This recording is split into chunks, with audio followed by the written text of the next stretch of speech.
Ben, you come to me on the day of our podcast and you ask me to analyze ex-mobsters on YouTube. You didn't even bring me a gift. Not even a cannoli. I brought you a podcast. It's the same thing. So this is the life we've chosen. A life where we binge watch guys who used to break legs and now do cooking videos. And apparently make THC gummies too. Truly the golden age of the mob. Let's just get to it before we recite the rest of the Godfather movie.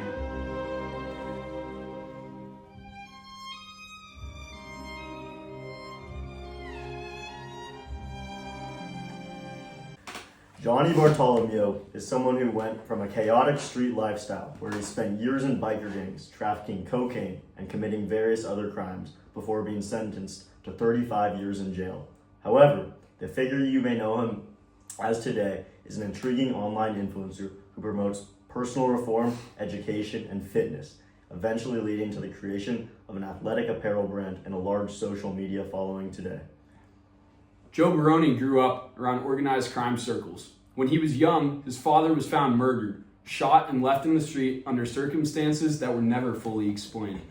That moment becomes the turning point in every interview Barone gives. He says that soon after his father's death, federal agents approached him with information and photographs related to the case. Barone started cooperating, eventually spending nearly 2 decades feeding information to the FBI while living a double life. Today, instead of staying hidden, he runs a YouTube channel and appears on podcasts where he tells stories from his past. But when you look closely at his content, the question becomes whether he's using that past for personal growth or simply turning it into entertainment. For example, listen to how this clip can make you confused about where his intentions are. Well, yeah, you said that in general, the feds didn't really give you a lot of money. They'd reimburse you here and there. That's all they did. But later on, you found out that you were allowed up to $100,000 a year being an informant. When I took my second pinch and my lawyer got all the information, I was allowed $100,000 a year. And they never gave me none of that, never offered it to me. Now, I think this is where you start to see real signs of regret from him. But not regret about leaving the actual mob, regret about trusting the FBI. When he talks about it, you can tell he feels abandoned, like he was used by them and then tossed aside once they were done. This is important for understanding his redemption arc. Barone isn't someone who left the mob because of moral awakening. He left because he found out the mob wanted him dead, just like his father, and he cooperated because it was the only way to survive. But years later, he talks openly about how cooperating didn't bring him the security or stability that he expected. So this moment where he describes working undercover for almost 20 years without being paid what he deserved shows a very complicated emotional state. He doesn't sound proud of cooperating. He sounds disappointed and even resentful. And that regret shapes his tone today, especially when he warns younger people not to glamorize either the mob or the law enforcement. To him, both sides betrayed him. Very interesting. Now let me tell you guys a little bit about Johnny's story. To understand the version of Johnny that people see online today, you have to understand where he came from. He talks very openly about his old ways, dealing drugs, surrounding himself with the wrong people, and eventually ending up in jail. He describes this phase of his life as reckless and defined by anger. And this first clip shows him reflecting on that period of his life.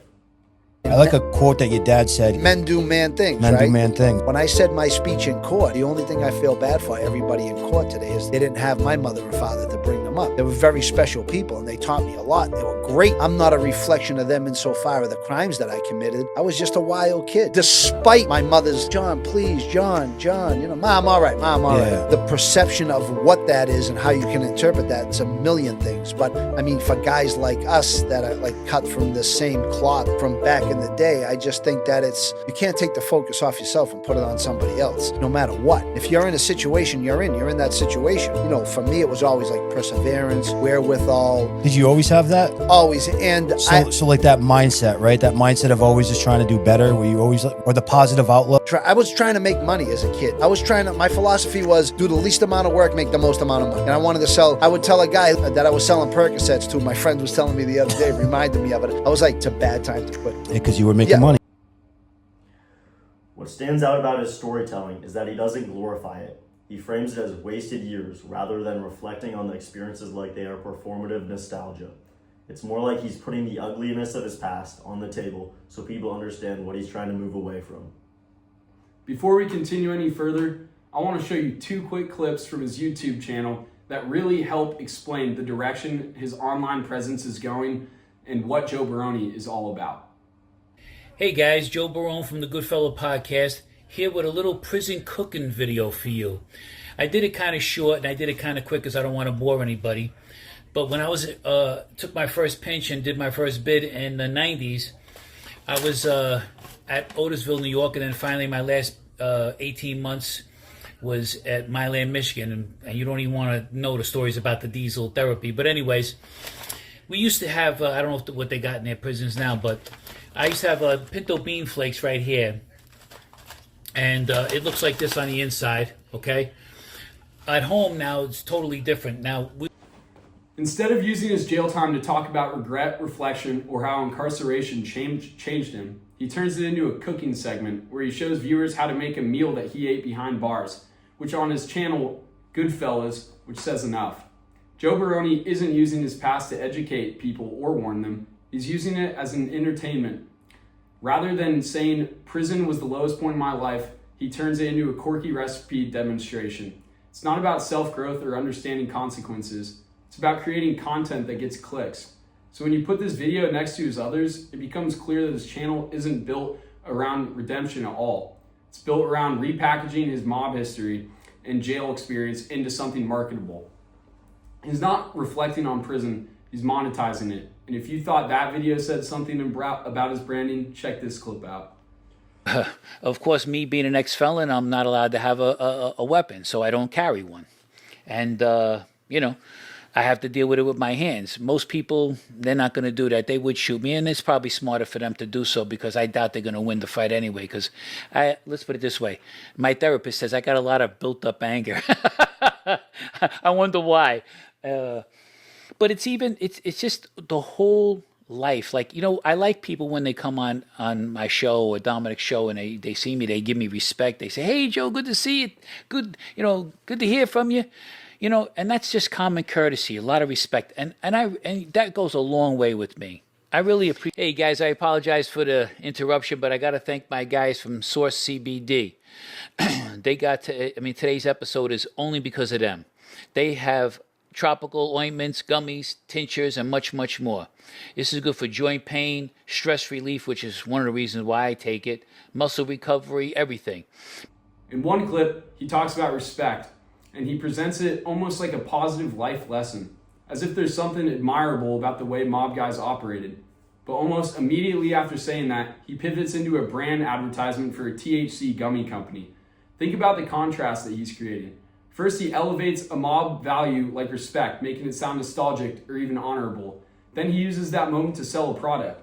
It's built to attract viewers through mafia nostalgia and then capitalize on that audience. So when he jumps from talking about mob respect to promoting THC gummies, it reveals the truth about his online persona.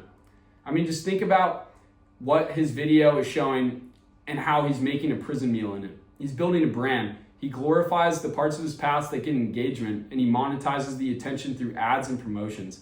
That's not genuine redemption, it's a commercialized performance of it. Very interesting. It seems Johnny's online platform is in place for a very different reason. In the videos he posts and interviews he is a part of, he talks a lot about educating himself, learning discipline, learning where his motivations really lie, and now trying to evolve into someone better than his past. He doesn't shy away from his past, but rather reflects on it, accepting it as a part of his identity and the person he is today. This second clip I'm going to show you captures that turning point well. When they always say about education, it sounds so cliche, like, oh, educate people, and it sounds like, yeah, everybody says that. But why? Because for me, when I began to learn, I began to acquire self-worth. So when I began to get educated, I began to, when I was the type of kid that when I was on the street, I was just, actually, in the back of my mind, I was just scared to learn. I was scared of education because I didn't think I could do it. Mm-hmm. Watching that clip, you can hear how different this version of Johnny is than the first version of Johnny. Whether or not you believe his redemption is genuine, the transformation in how he talks about himself is noticeable, and it appears that he is really reflecting. Probably the biggest part of his public identity now is fitness. Working out became a kind of therapy for him. His fitness brand is a huge accomplishment, something he would have never thought possible in his past. It gave him structure, once the street life no longer defined him. The videos he posts, lifting, training, promoting discipline, are all connected to this message that pain can be turned into something productive. This third and final clip shows the version of Johnny that most people online are familiar with today. Check this out. Unfortunately, the work never ever stops. But the key to everything is working out every single day, because your day is going to come, and when it does come, you want to bring it a healthy body and a healthy mind. What if I sat around prison and ate soups and played spades all day? When my day came, I'd be ready for dialysis. The trick is to work hard every day, because your day is coming. Bring it a great body and a great mind. That's the trick. Today I'm here at Ultraflex in Saugus, the best gym on planet Earth. If you're from the North Shore, South Shore, I don't care where you're from. If you're from Alabama, come down here. This place is loaded. Best gym in the country. Stay fit, stay right. Wait for your day, it's coming. Putting all three clips together, the past, the turning point, and the version of him we see now, raises a really interesting question about whether his redemption is genuine or performative. On one hand, the transparency about his past and his focus on discipline suggests real change. And on the other hand, social media always blurs the line between authentic growth and content strategy. But whether it's fully genuine or partially content driven, his story shows a clear trajectory, from the streets to jail to accountability to rebuilding through fitness. And that arc is exactly what makes figures like Johnny, as well as Joe Barone, these so-called podfathers, so compelling on the internet today. Thank you. Thank you.